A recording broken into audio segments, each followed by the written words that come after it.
Welcome to hit news. వాస్తవ వార్తలే లక్ష్యం. పవన్ కళ్యాణ్ అంటేనే ఆవేశంగా ఊగుతూ మాట్లాడతారు అన్నది ప్రత్యర్థులు చేసే ఆరోపణ. కానీ ఆయనను అభిమానించే వారు మాత్రం ఆవేశంగా మాట్లాడితేనే ఇష్టపడతారు. అయితే రాజకీయాల్లో ఆవేశాలకు చోటు లేదు. పవన్ కి ఇది ఇప్పుడు తెలిసినట్టు ఉంది. అందుకే పవన్ ప్లాన్ మార్చారు. చాలా జాగ్రత్తగా అడుగులు వేస్తున్నారు. గతం మాదిరిలాగా ఆవేశంగా మాట్లాడడం లేదు. ఆచితూచి మాట్లాడుతున్నారు. జనసేన అధికారంలోకి వస్తే ఏం చేయగలం, ఏం చేస్తాం అన్న వాటికే ప్రాధాన్యతమిస్తున్నారు. దీంతో పవన్ ప్రవర్తన పార్టీ శ్రేణులతో పాటు ప్రజలను ఆకర్షిస్తోంది. పవన్ పై ఉన్న అభిప్రాయాన్ని మారుస్తోంది. పవన్ తనకు తాను మార్పు దిశగా అడుగులు వేస్తున్నారు.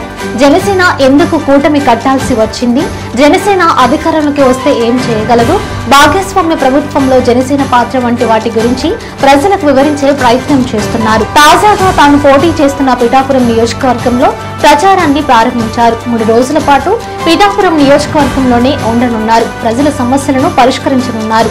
మొత్తానికైతే పవన్ లో ఈ తరహా మార్పు ప్రత్యేక ఆకర్షణగా నిలుస్తోంది.